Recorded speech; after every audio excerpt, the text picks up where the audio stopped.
केवल द्वादशी तिथि को, कोई सी भी द्वादशी हो, अब बहुत क्लेश मचा होता है, चाहे सास बहू का हो, भाई भाई का हो, रिश्तेदारों का हो, आपस में एक दूसरे का कहीं मान नहीं सम्मान नहीं, जरा जरा सी बात में अगर क्लेश हो रहा है, कुछ ना करिए, एक बेलपत्र लीजिए और बेलपत्र को लेकर उसमें चंदन लगाकर और अपना नाम और गोत्र बोलकर, अपने परिवार का गोत्र बोलकर, जहां से पानी नीचे गिरता है उस जलाधारी में हंडी को डाल दीजिए।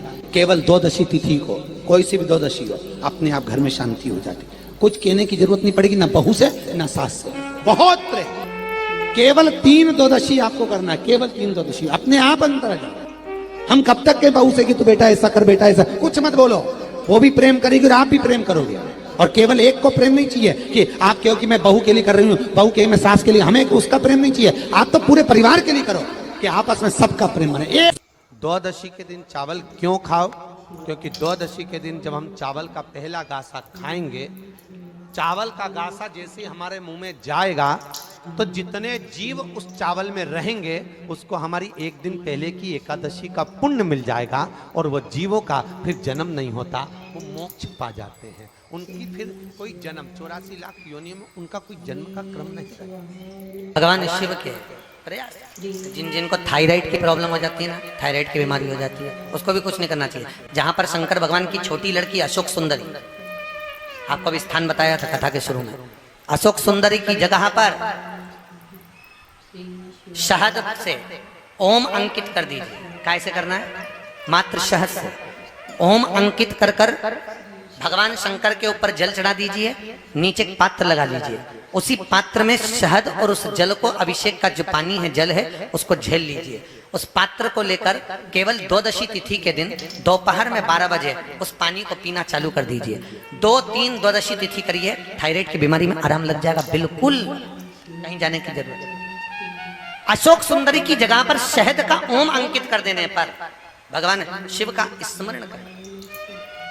एक कटोरी में पंचामृत बनाकर ले जाते हैं, दूध, दही, शहद, घी, शक्कर, ये सब मिलाकर यदि आप लेकर जाते हैं और ले जाकर भगवान शंकर के सामने समर्पित करते हैं, एक बेलपत्री अशोक सुंदरी, अभी तक आपने जो बेलपत्री चढ़ाई है अशोक सुंदरी के ऊपर, डंडी का मुख जहां से पानी बहता है उस ओर रखा जाता है।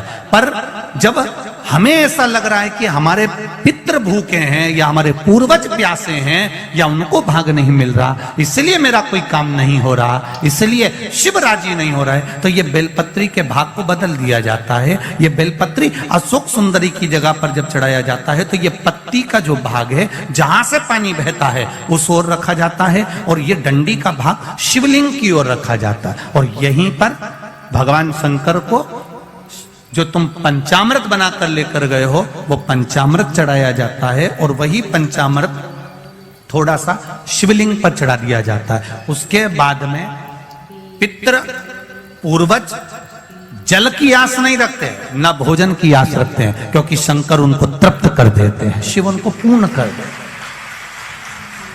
हिंदू धर्म, हमारा शास्त्र कहता है, हमारे शास्त्र, हमारे वेद डॉक्टर वर्णन करते हैं कि पीपल के पत्ते को अगर एकादशी और द्वादशी के दिन एक तांबे के पात्र में गला कर रख दिया जाए और उस पानी का आचमन 3 बार करा जाए तो जिसकी नाड़ियां चोक भी हो जाती है, डॉक्टर बोले इसका बाईपास करना पड़ेगा, उसको केवल 3 आचमन पानी एकादशी और द्वादशी को पीपल के पत्ते का कराया जाए तो अंदर की नाड़ियां भी खुल जाती हैं। पीपल के पत्ते का इतना प्रमाण हमारे विष्णु पुराण में वर्णन है। पीपल के पत्ते का इतना, पीपल के पत्ते का इतना लेख, जैसे कि चमड़ी सफेद पड़ जाती है तो उसको क्या करना चाहिए? केवल हिंदू धर्म में केवल एक पीपल का वृक्ष है जिसका पराग झड़ता है और वो रात्रि को लगभग 10 बजे से 12 बजे के भीतर, 9 बजे से 12 बजे के भीतर पीपल के पेड़ के पत्ते का पानी झड़ता है। उसके नीचे एक थाली रख देना चाहिए और उस थाली में पीपल के पेड़ के नीचे रख दो और उसका पराग जब झड़ जाए वो पानी को बाल्टी में धो लो और धोने के बाद थाली को उस पानी से 15 दिन, 8 दिन, 20 दिन स्नान करिए, धीरे धीरे चर्म रोग समाप्त हो जाता है। सफेद जो चमड़ी पड़ी वो वापस अपने रंग में आना चालू हो जाती है। पत्र लीजिए, तो ये 2 पत्ती के बीच में जो जगह होती है इस बीच वाली जगह पर पीला चंदन पूरे तरह से उसका लेपन कर लीजिए। हफ्ते में एक बार आप करोगे, आपको दूसरे हफ्ते में मालूम पड़ जाएगा कि आपके अंदर की गलत सोच समाप्त हुई कि नहीं। किसी भी शिवालय में अगर शंकर के मंदिर नहीं जा सकते हो तो अपने घर में जो शिवलिंग हो वहां समर्पित कर दो, तुम्हारी मर्जी पड़े जैसी चढ़ा दो, बस शंकर के शिवलिंग पर चढ़ा। मंदिर में हो तो नंदी के पीछे, और घर में हो तो किसी भी स्थान पर सुख आसन लगाकर, मतलब आराम से बैठकर, और अपनी सीधी साइड की नासिका को बंद करना है और उल्टी नासिका से श्वास लेना। 1 से 1.5 मिनट तक श्वास लेना प्रारंभ करो। उस समय पर अगर तुम्हारी चंद्र नाड़ी प्रबल हो जाए तो उसकी बुद्धि में से गलत विचार समाप्त हो जाए। उस चढ़े हुए जल को जब आप थोड़ा सा लेकर आते हो, आपको बताया था ना कि खाली लोटा नहीं लाना चाहिए, खाली कलश शंकर जी के मंदिर से वापस नहीं लाना। शंकर भगवान को जल चढ़ाया, चढ़ाने के बाद थोड़ा सा जल हाथ में या कटोरी में या कलश में झेल लिया, भले 2 बूंद लाओ पर अपने घर पर लेकर आओ। उस 2 बूंद जल का भी स्पर्श कलश के अंदर हाथ की 3 उंगलियां लगाकर अगर त्रिशूल पर टच कर कर मात्र आपने उस कलश के अंदर लगा दिया और वो जल भी आपने अपने घर पर छोड़ दिया, छीट दिया, या उसका आचमन मात्र हो गया, तो व्यक्ति का यश बढ़ना अपने आप प्रारंभ हो जाता है। उसकी यश की प्राप्ति उसको होने लगती है, उसको यश की वृद्धि होने लगती, उसको यश की प्राप्ति होने लगती। त्रिशूल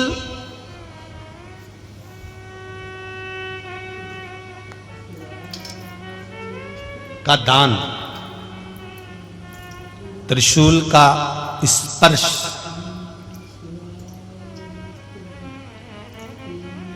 एक बहुत अच्छी बात कहना चाहेंगे, आपके स्मरण में रहना चाहिए, बहुत सुंदर स्मरण। कभी अगर मौका लगे, कभी अगर मौका लगे, और शंकर भगवान का बहुत सुंदर श्रृंगार हो गया, बहुत सुंदर श्रृंगार हो गया, और शिव जी पे माला भी बहुत अच्छी चढ़ी है, बेलपत्र भी अच्छी चढ़ी है, धतूरा भी अच्छा चढ़ा हुआ है, फूल भी अच्छे चढ़े हुए हैं, और आपने देख लिया शिव जी का बहुत अच्छा श्रृंगार हो गया, और तुम्हें कभी मौका लग जाए ऐसा,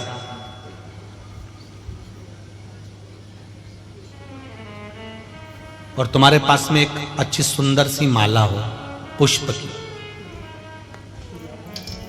तो आप पुजारी जी को या पंडित जी को कह दो, या पंडित जी मान नहीं हो, शिव जी का अच्छा श्रृंगार हो गया हो, तो वो माला केवल त्रिशूल की, जो त्रिशूल है उस त्रिशूल पर ही उस माला को अगर आपने केवल टांगी दिया तो भी आप उन्नति की सीढ़ी पर आगे बढ़ना प्रारंभ कर देते। पर किस समय पर? जब भगवान का पूर्ण श्रृंगार हुआ, पूर्ण श्रृंगार शिव जी का हो गया और माला तुम्हारे हाथ में है, और तुमने देखा भगवान का श्रृंगार हो गया। अब शिव जी पे अगर माला चढ़ाऊंगा और श्रृंगार गिर जाएगा तो उस माला को आप अपने यश प्राप्ति के लिए, अपने आनंद के लिए, अपनी उन्नति के लिए आप उसको त्रिशूल पर चढ़ा सकते। कभी दुख की घड़ी चल रही है, कभी समस्या चल रही है, तकलीफ चल रही है, रोग चल रहा है, बीमारी चल रही है, कष्ट बहुत है, तो उसके दरवाजे पर जाकर इस माथे को थोड़ा सा झुका लो। कभी कभी अगर तुमको लगे कि मेरे जीवन में बहुत बीमारियों ने मुझे घेर रखा है, तो प्रयास करा करो कि बेलपत्र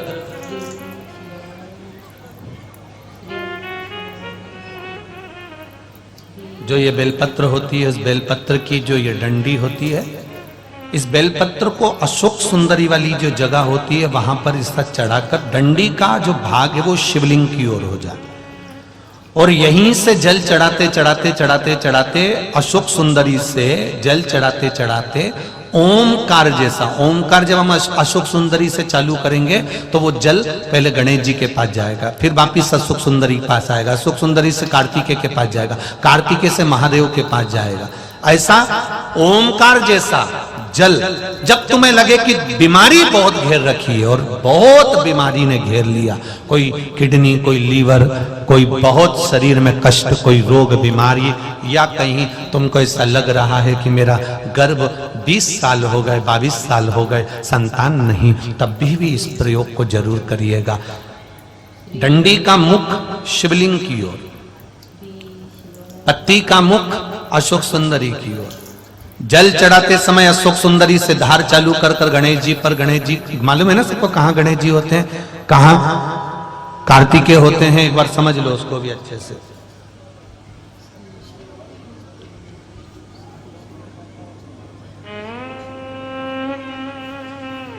ये नीचे का गोल भाग, ये जल जाने का स्थान, ये शिवलिंग। बीच में जो मोटी सी लाइन होती है वो अशोक सुंदरी का स्थान है। शंकर जी के राइट में जहां से पानी नीचे गिरता है उसके कोने पर गणेश जी का स्थान, इधर कार्तिकेय का स्थान।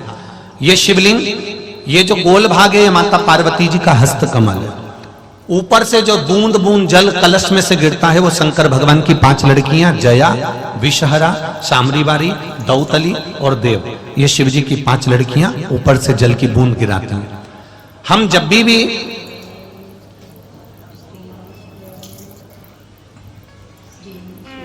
अगर इस कार्य को कर रहे हैं तो बेलपत्री जो चढ़ा रहे हैं वो अशोक सुंदरी वाली जगह पर बीच में चढ़ा दिया, डंडी का मुंह के दरों।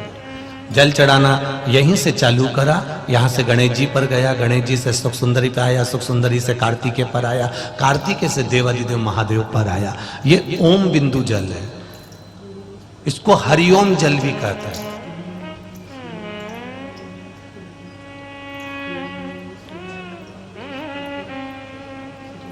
उज्जैन महाकाल में भगवान शंकर को सवेरे सवेरे सबसे पहला जो जल चढ़ता है वो हरिओम जल चढ़ता है। आप कभी भी उज्जैन वालों से जाकर पूछना, भस्म रमैया मंडल से पूछना या उज्जैन के किसी एक व्यक्ति से पूछना या वहां के पंडा जी से पूछना कि हरिओम जल कब चढ़ता है, तो वो कहेंगे सबसे पहला जल सुबह का हरिओम जल चढ़ता है। इसको हरिओम जल भी कहते हैं। ये रोग निवारण के लिए, जीवन की एक आनंदता को प्रकट करने वाले सुयशा भगवान देवादिदेव महादेव की भक्ति में लगती है और नंदीश्वर को भगवान शंकर के शिवालय में, शंकर भगवान के मंदिर में स्थापित करवा देती है। वो धर्मपत्नी सुयशा, धर्मपत्नी सुयशा। आप में से कितने लोग हैं जो घर में से जल लेकर जाते हैं शंकर भगवान को चढ़ाने? सभी लोग ले जाते हो? जब घर के मटके में से, परिंडे में से, बाल्टी में से, टंकी में से, घर के हंडे में से जब एक लोटा जल लेकर जाते हो ना, उस समय पर आपके मन में ये भाव प्रकट होना चाहिए कि हमारे घर में हम देवादिदेव महादेव को जल चढ़ाने के लिए जा रहे हैं। हे शिव शंकर, अगर घर में पितृदोष है, कालसर्प दोष है, वास्तु दोष है, या मेरे घर के अंदर कोई भी दोष है, एक लोटा जल जब मैं आप पर समर्पित करूं तो मेरे देवादिदेव महादेव हमारे घर के सारे रोग, दोष, बीमारी, कष्ट को दूर कर देना और तेरे चरणारविंद का जल देकर हमारे घर को पवित्र कर दे। तेरे चरणों का जल हमको प्राप्त हो जाए जिससे हमारा जीवन सार्थक हो जाए। घर से जल लेकर जाओ तो ये कहकर जाओ कि हमारे कुछ दोष होंगे पूर्व के, कुछ पाप कर्म होंगे पूर्व के, वो तेरे दरवाजे पर जल चढ़ाने से मिट जाएंगे।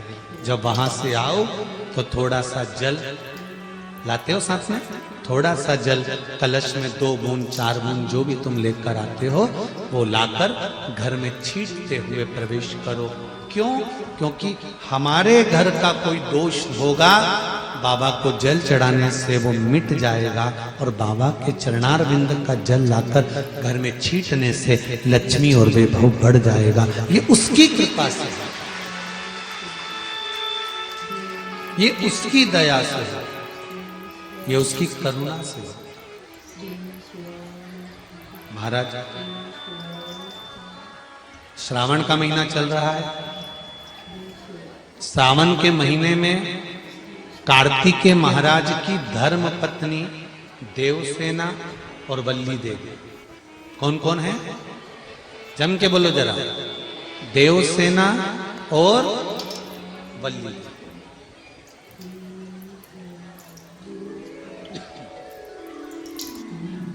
देवसेना और वल्ली देवी ये कार्तिकेय महाराज की दो धर्म पत्नी है। इन्होंने शंकर भगवान की आराधना कब करी थी? तो कहा जिस समय पर माता पार्वती शंकर भगवान के साथ में चौसर खेलती हैं और चौसर खेलते समय पर शंकर भगवान हार जाते हैं, नीलकंठ पर जाकर बैठ जाते हैं। नीलकंठ पर से भगवान शंकर कार्तिकेय जी से बात करते हैं। भगवान विष्णु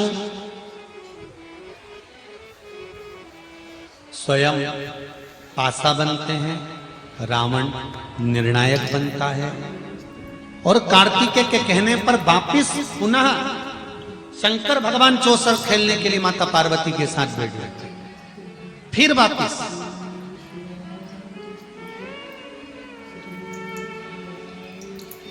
और शंकर भगवान जब माता पार्वती के साथ चौसर खेलने वापिस बैठते हैं, पुनः विराजमान जब हो जाते हैं, फिर बैठ जाते हैं।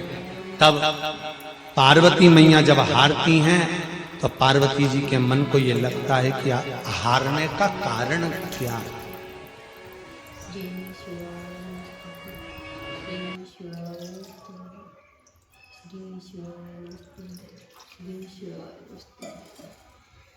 करता था और आरती करने से पहले घंटी बजाता था। घंटी बजाते समय सबको आवाज लगा देता था, सबको बुलाता था कि मेरी काकी आ जाओ ने, काका आ जाओ ने, बुआ आ जाओ ने, फूफा आ जाओ ने, नाना आ जाओ। आज भी हमारे यहाँ आरती करते समय नियम है कि घर का व्यक्ति जब आरती करता है फिर परिवार के लोग आ जाते हैं, आरती की थाली उसको दे दी जाती है, फिर कोई आ गया उसको दे दी जाती है, फिर उसको दे दी जाती है। बोलो सही है कि गलत है? हमारे यहाँ सत्यनारायण भगवान की पूजन करो तो आरती की थाली बदलती रहती है। तुमने आरती करी, उसके बाद उसको दिया, उसके बाद उसको दिया, उसके बाद उसको दिया, बदलती चली जाती है। कहीं काका जी ने, बुआ जी ने, चाचा जी ने, नाना जी ने, फूफा जी ने, सबने आरती कर कर कर आरती की थाली को बदलते जाते हैं। कई लोग हंसते भी होंगे कि ये सनातन धर्म में ये कहाँ का प्रपंच है कि एक जनी आरती करते करते इसको दे दिया, इसने आरती करी उसको दे दिया, उसने आरती करी उसको दे दिया, उसने आरती करी उसको दे दिया। आखिर क्यों, किस लिए, क्यों गरुड़ घंटी का नाद किया जाता है, क्यों आरती में सबको बुलाया जाता है? तो इस सिंह केतु के मित्र